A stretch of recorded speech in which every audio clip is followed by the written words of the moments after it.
Thank you for joining us for another power-packed message from Dr. Miles Monroe, provided by Monroe Global Incorporated and MonroeGlobal.com. We transform followers into leaders and leaders into agents of change.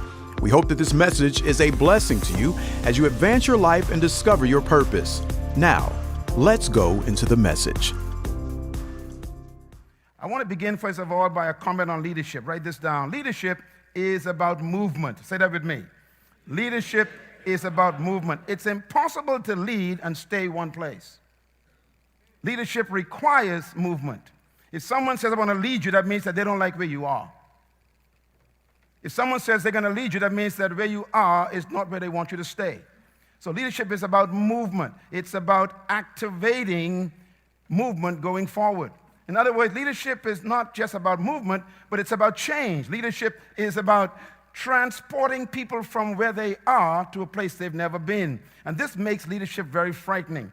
Leaders deal with the unknown. I didn't say the unseen. Leaders always know where they're going. What they don't know is how they're going to get there. And that's what makes them a leader. Leaders are people who have to have faith. The faith part is the fact that they don't know how. But the destiny part is they know exactly where they want to go. So vision defines the future. Faith gives you the power to move toward it. I repeat, vision defines the future, but faith gives you the power to move toward it. So leadership is about discomfort. No leader makes you comfortable. They always disturb your comfort because leaders force you to leave the familiar, to go to the unfamiliar. That is why most people don't like true leaders. They keep aggravating your comfort. They believe where you are is not good enough. They push you. They drag you sometimes. Sometimes you go kicking into the future, screaming and kicking, but they say, this is better for you. And that's why leadership really is about this passion to move into a place of transformation. They transform your life. That's what I do wherever I go, and I do it to myself as well. I am never satisfied with any accolade or any trophy anyone gives me. As a matter of fact, I got boxes of awards in closets. People gave me all over the world. Presidents of United States, president of many states, rather. We got all kinds of wonderful awards, and I don't trust the awards. Do you know why? The greatest enemy of progress is your last success. Tweet it quick. What did I say? The greatest enemy of your progress is your last success. That means what you've done could actually stop you from doing what you could do if you become so impressed by what you did. Leaders always upset your comfort because they see the future and it's more important than the present. That is why I believe, and this is my statement I make everywhere I go about vision, that the greatest gift God ever gave man is not the gift of sight, but it's the gift of vision. Why? Because sight is a function of the eyes, but vision is a function of the heart. Never live by your eyes. Don't trust your eyes. As a matter of fact, sight limits you to the present, what your eyes can see, but vision limits you to the uncharted territories of the unknown. Vision delivers you from sight. Your eyes actually are your greatest enemy. And this is why the Bible says something very interesting. It says, we walk by faith and not by sight. That word walk actually means to live. Your eyes are the enemy of your vision. And this is why true leaders never trust their eyes. They live by something more important than sight. They live by vision. Make a note of this. Sight restricts you to the present, but vision releases you to the uncharted frontier of the future because sight captures the present. That's all it can. But vision captures the future. And this is why visionaries are never depressed. They might be discouraged, but never depressed. Because once you can see the future, your motivation is tied to destiny. And your future, you're not going to your future. Can I give you something very important to remember? I discovered this thing and it changed my life. I've been studying the principles of God all my life. I'm talking about like 48 years. I started when I was 13. I read the entire Bible through when I was 14 years old. Didn't understand much of it. And every year since, I've been reading the Bible through completely. I've read the Bible through now 41 times. This year makes 42. And the more I read it, the more I discover I don't know it, because it's like an onion. It keeps being peeled like a layer. But one thing that kept me straight all those years is this one. God hid your future where he knew you couldn't miss it. Your future is not ahead of you. It's trapped on the inside. God never put the future of anything in front of it. He hides it in the thing. That's why in every seed, there's a forest. In every bird, there's flight. That's why birds don't attend flight school. Takes a while to get it. Flight is trapped in the bird. You'll never find fish attending swimming lessons. Why? Whatever you were born to do, he hid inside of you. So your future is secure right now. It's hidden on the inside.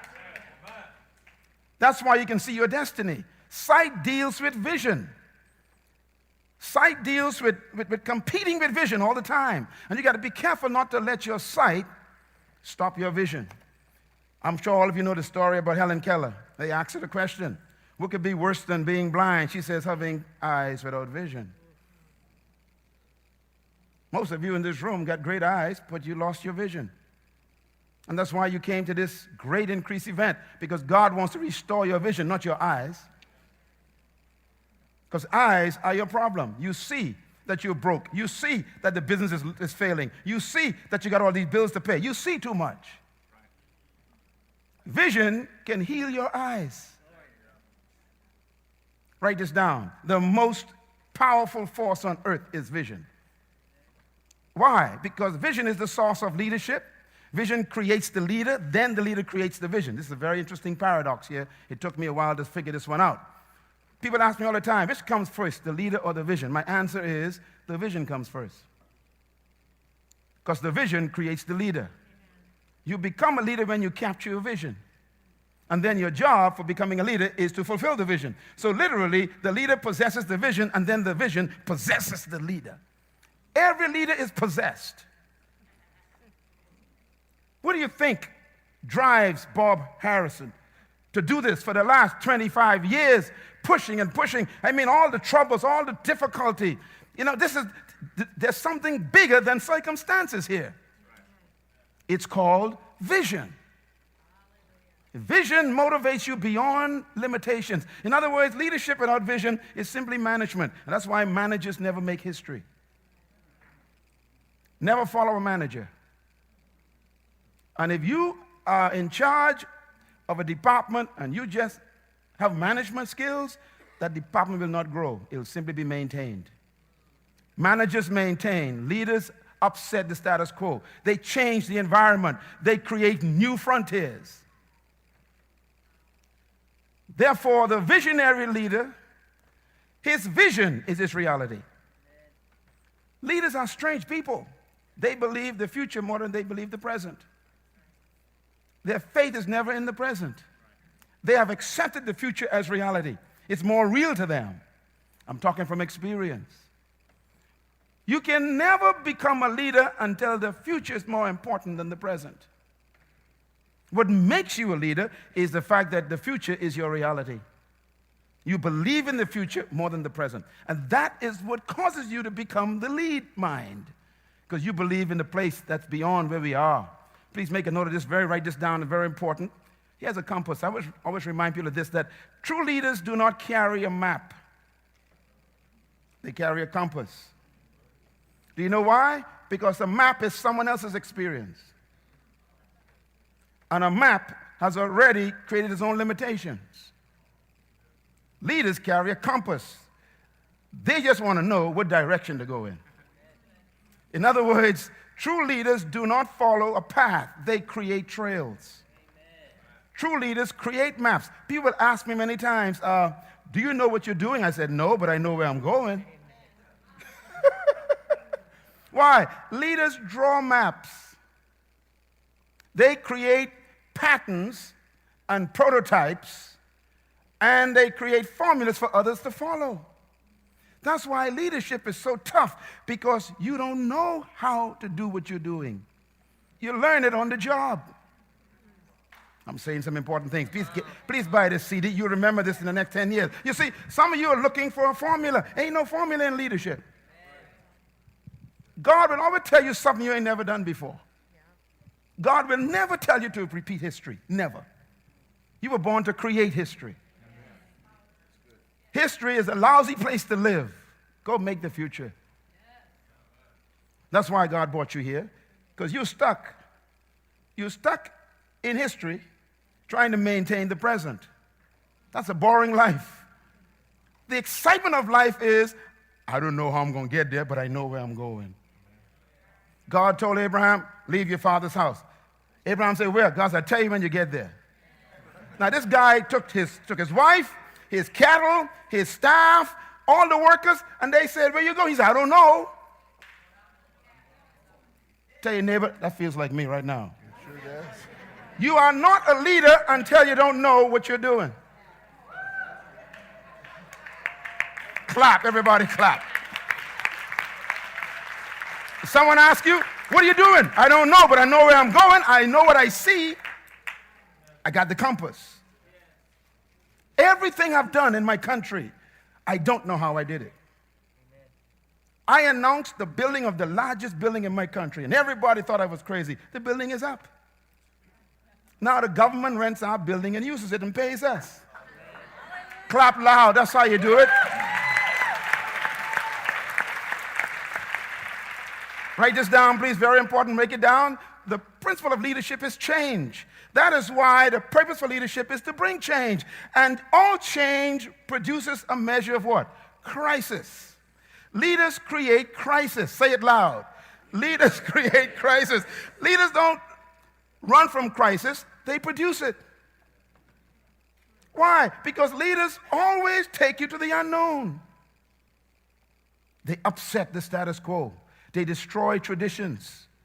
They create new horizons. Leaders do things that were never done before. That's why we're so impressed with the late Stephen Jobs. The guy destroyed boundaries.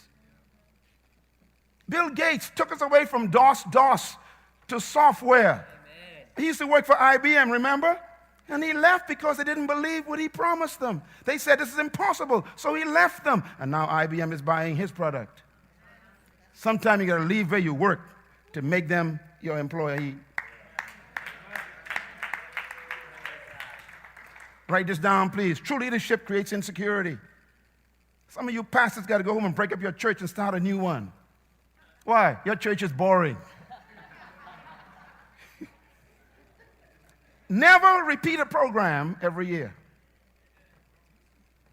Can I say it again? Never repeat a program every year. Success could be your bondage. God has never repeated a miracle. Nowhere in the Bible. Let me say it again. God never did a miracle twice. Never. Why? He's too creative. There's no way to heal a blind man. No one knows how to heal a blind man. How? I don't know how. Sometimes you put mud on their eyes. Sometimes you spit on it. Sometimes you put them in water. Sometimes you touch it. I don't know how to heal a blind man. How do you cross a body of water? Moses said, let's use a stick. God said, no stick. We're going to walk in it this time. Too creative. Leaders don't repeat success. They create new ones. Can I say it again? Leaders don't repeat successes. They create new ones. Go home and challenge your own success. When I first met Nelson Mandela, wow, what a man. I sat a whole evening with him. He sat 2 chairs from me. I was sitting with history. And I asked him a question. I said, Mr. President, I'm a young man. I said, how do you know a vision is genuine? His answer was, true vision always benefits other people. If your vision is to become a millionaire so you could buy a yacht, that's not a vision, that's ambition. If your vision is to build a big house on the hill and to own some cars and for you have $1 billion in the bank, that's not a vision, that's a selfish ambition. You are useless to earth. True vision improves the lives of other people. So if what you are doing is not helping other people, you are ambitious, not visionary. Do you understand what I'm saying? Go home and take a stock of your dream and see if it's just a private dream. You come here and you get excited and get motivated. My question is, motivated to do what? Amen. To make yourself rich? That's a lousy goal. If you help other people get what they want, you will always have what you need. I'm going to say it one more time. Get the CD. If you help other people get what they want, you will always have what you need. So true vision helps other people get what they want. Let me talk to you quickly about leadership and vision. Number one, write this down. He who leads without a vision is simply taking a walk. Number two, leadership without vision is activity without meaning. Number three, leadership without vision is the abuse of other people's time and materials and resources. Number four, the most important component of leadership is not power, it's vision. I don't want to know how strong you are. I want to know what you're using it for. Power is given for vision. Words of Jesus. And you shall receive power. That's fine. Everybody wants that. He says, but here's why. To be witnesses. Power is always for assignment. Write it down. Power is always for vision. It's always for you to fulfill purpose. Purpose legitimizes power. Tweet that to someone quick. Purpose makes power legal. And that's why the most dangerous person in the world is a powerful person who have no assignment. They will kill you and feel nothing about it. Vision protects power from self-destruction. Write this down, please. It is impossible to lead to nowhere. Follow me, where? Don't know.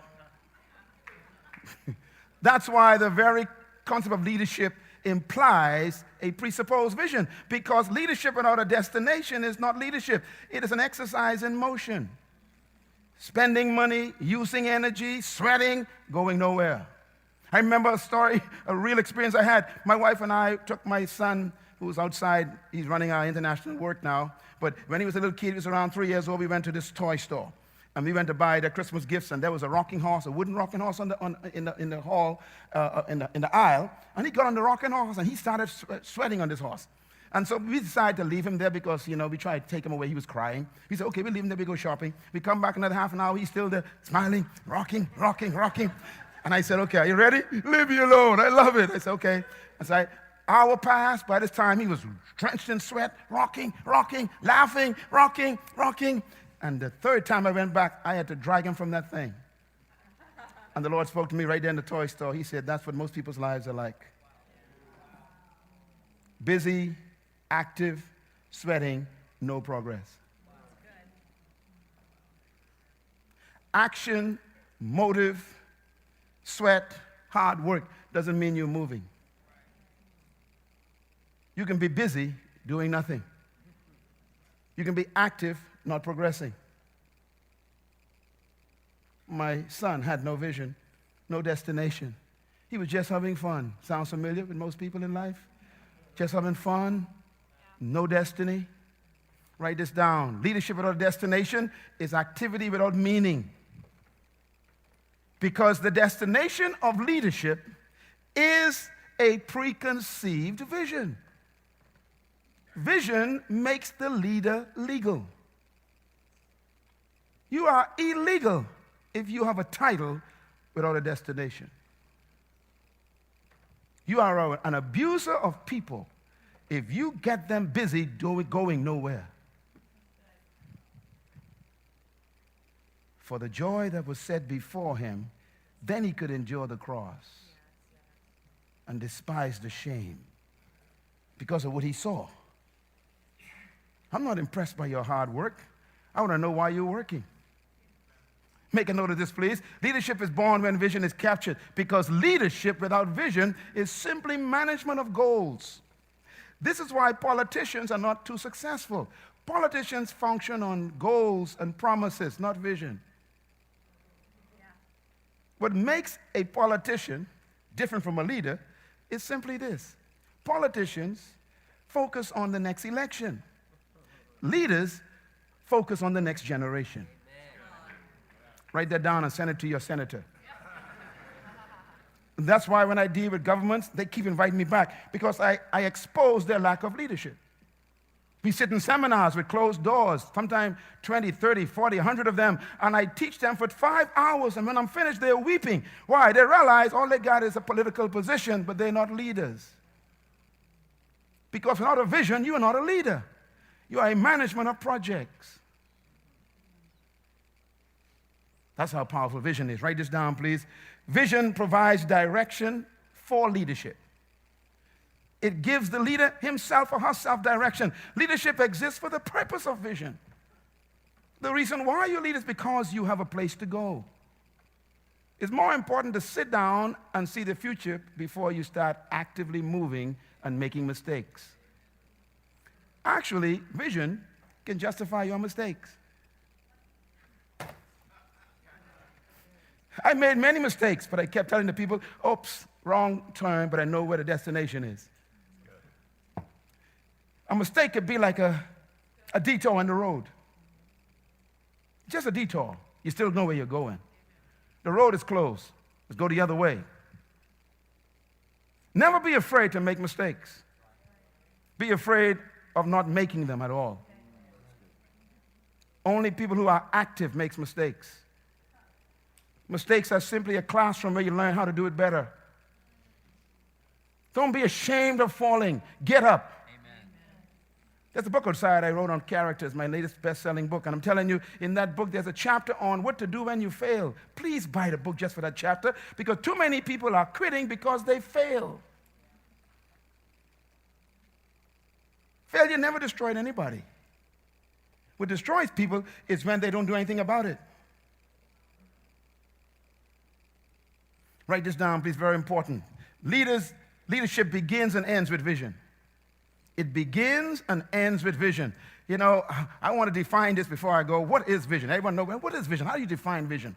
And it took me a lot of research on this one. And in my book out there on authority, I talk about this in the book on authority. May get a copy of it, please. Again, I'm referencing books because I can't give you the time to study all this stuff right here in the session. But I want you to write this down, please, that vision is not a human concoction of the future.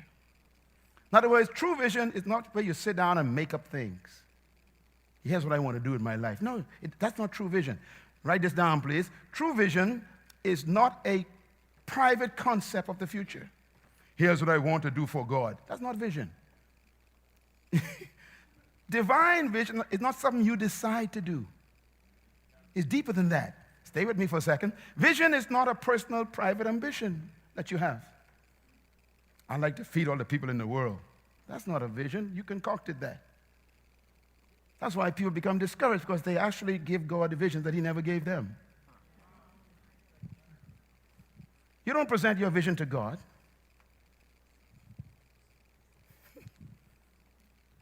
Vision is not goals. Vision is not programs. Vision is not sight.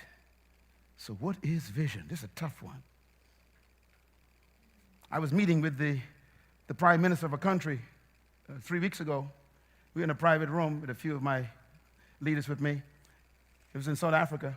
And a young man stood up and asked me, Dr. Munroe, do you think that our president of our country has a vision?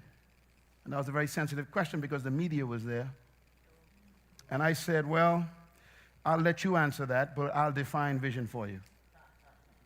If I define it, then you can decide or determine whether he has one or not. And I took my time to define it. And you could feel in the room the conclusion in their minds. Nothing is worse than following someone who doesn't have a vision. It's an abuse of material and equipment.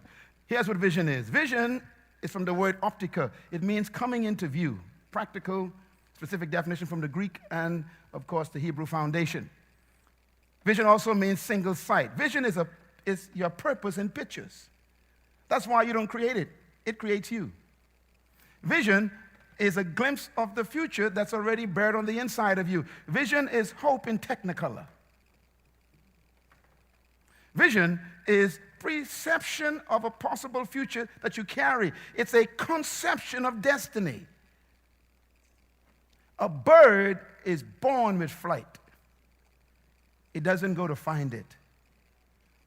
A seed is born with tree on the inside. It doesn't go to find a tree. A fish is born with swim on the inside. It never goes looking for swimming. Whatever you were born to do is trapped within you. So what do you do with vision? You don't find it, you discover it.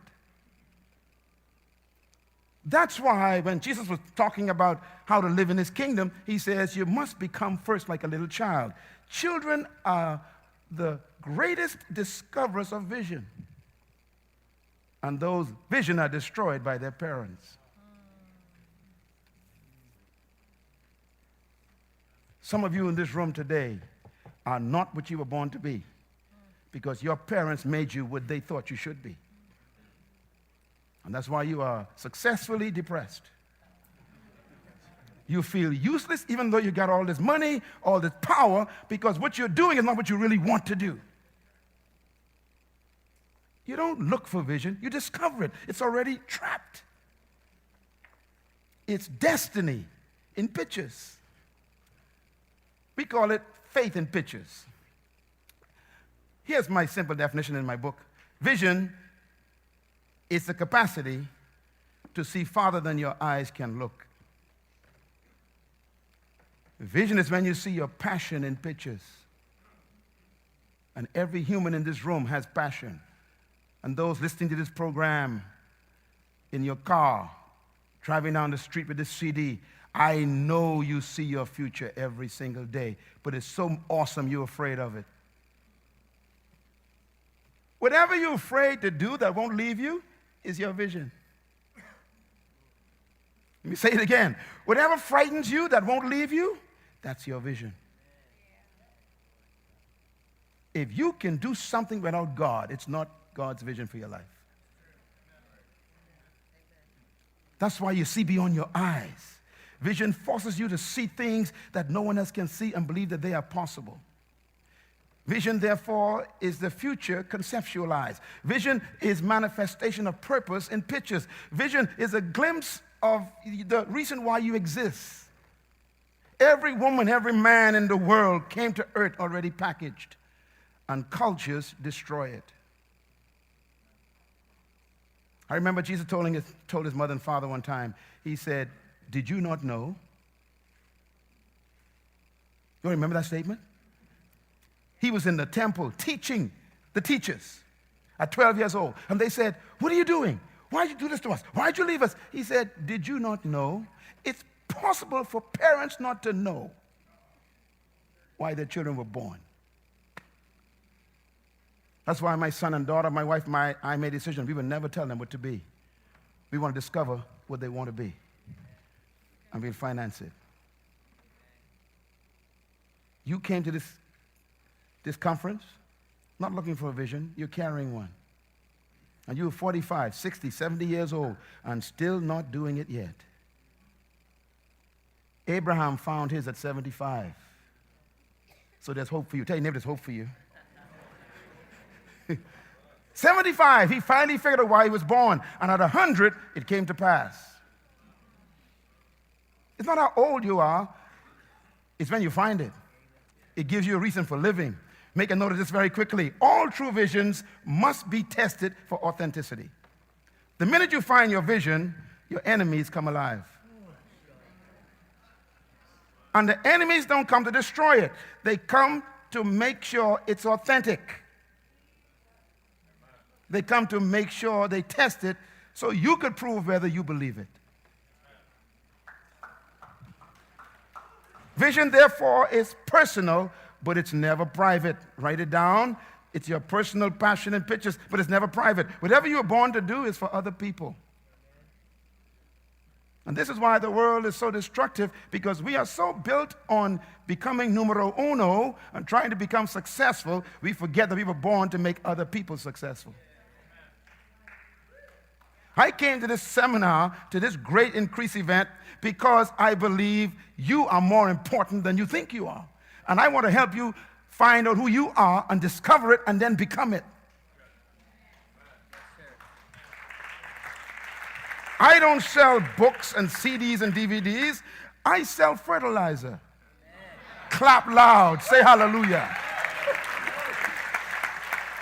When you go to my book table, or you go to Bob's book table, or you go to other speakers' book table, these are not books. These are not CDs and DVDs.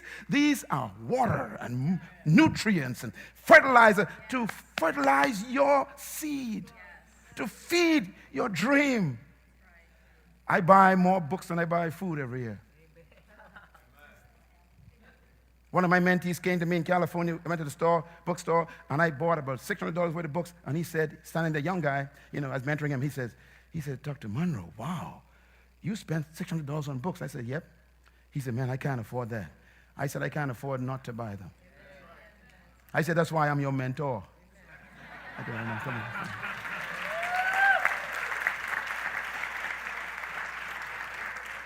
The young man left me and walked through the aisle, came back with 10 books. I said, now you're getting the picture, brother. Tell your neighbor, stop eating food and read books. When you eat a piece of chicken, it goes into your system for 6 hours. That's what Jesus said. It comes out of the drought. But when you read a book, it stays with you forever. That's a better investment of $20. Chicken or books? You decide. Make a note, take 50 seconds. Proverbs 29. It says, where there is no vision, the people perish. Very important. Vision is the source of personal and corporate discipline. Let me explain this to you very quick. Without a vision, the people perish. It never says without a leader, the people perish.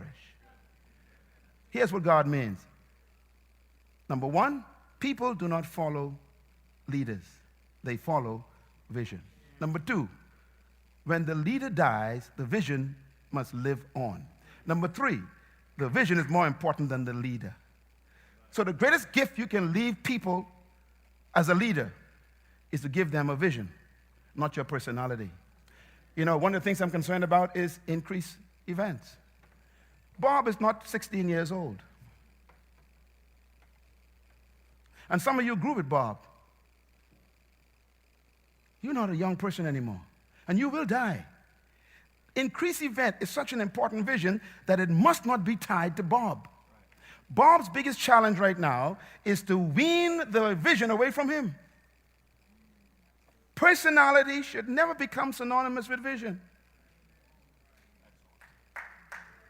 The greatest challenge of a leader is to wean the vision from himself so the vision lives if he's not there. Without a vision, the people perish, not without the leader. 50 years from now, there should be your grandkids coming to the same room to an increased event in the absence of Bob. Why? Because the vision outlives the visionary. Say it with me. The vision outlives the visionary. If what you are doing dies with you, you failed. I wrote a whole book on this. They're called Passing It On. It's a book about succession. And I'm begging leaders right now. I'm 60 years old. I know I got a good 30 years left. That's it. My father's 90 years old. I got his genes. So I got 30 years to get rid of the vision. So I'm no longer pastoring the church. I took one of the last churches in the country and gave it over to somebody. I took my businesses, gave it over to my son. I said, you got to run them now. Why? Because I'm running around the world dealing with the globe now. If you stay with where you started, you can't go where you should go. Don't be married to what you've done. Pass it on. You ain't got long to live. Can your grandkids keep up what you're doing? Are they in love with the God you serve? Are your kids in your church, Pastor? That's the question. I will serve the God of my father. That's all through the Bible, isn't it? I will serve the God of my father. That's success. Success is when you give your kids your God. Getting them a car is not success. Cars rot. Give them a vision and a passion and a purpose. The greatest gift you can give your people is not your personality. It's the vision. And so Jesus said, it's better for you that I leave. Because if I don't leave, I'll be in your way. Can you tell your children that? Can you tell your staff that? Can you go home and tell your church members that? Can you go home and tell your company leaders that on the board? Just tell them, it's better for you that I go away. Because if I don't go away, you won't take this company to the next level. Greater works will you do if I leave, he says. The greatest act of leadership is your absence. Never measure leadership by what you've done while you are present. Leadership is measured by what you do when you are absent. I began with a company, I end with a company. The company that I talked about grew when the leader left. Because he didn't give them his personality. He gave them a vision called the kingdom of God. And they understood it. And they believed in it so much, they died for it. As I leave you today, you may never see me again. I have no idea. I might die, doesn't matter. But let me tell you something. If there's one thing I left with you today that I want you to take with you, is this. You were not born just to make a living. You were born to make a difference. Amen. Stop living for yourself. Find your vision. And there's a 4-year-old girl on a cruise in the Bahamas where I live, on the deck of a ship. And her father, as the cruise left the port, began to stand with the other adults. And he said, wow, look at that. Beautiful ocean. And all the people around this little girl, who was so small she couldn't see what they were seeing, they kept saying, look at that. Wow, the beauty of the Bahamas waters. The little girl became very angry because she couldn't see what they were saying. And she said, I want to see. I want to see. I want to see, Daddy. And the father says, shh, keep quiet. And she started to scream, I want to see. I want to see what you see. And he picked her up and put her on his shoulders. And now she was higher than everybody else. And she looked out on the ocean. And the little girl reminds me of the words of Jesus. Except you become like a little child. The little girl became so overwhelmed by the vastness of the ocean. She said, look, Daddy, look. Look, Daddy. He said, what? She said, look over there. He said, where? She said, look. He said, what? She said, look. She said, what? She said, I could see farther than my eyes could look. Thank you once again for listening to this message, as we hope that it has been a blessing to you. Our goal is to show you new paths and opportunities so that you can discover your purpose. It is your love, support, and partnership that makes Monroe Global possible. Please visit us online at www.monroeglobal.com for more product, partnership, or to join us at one of our live events around the world.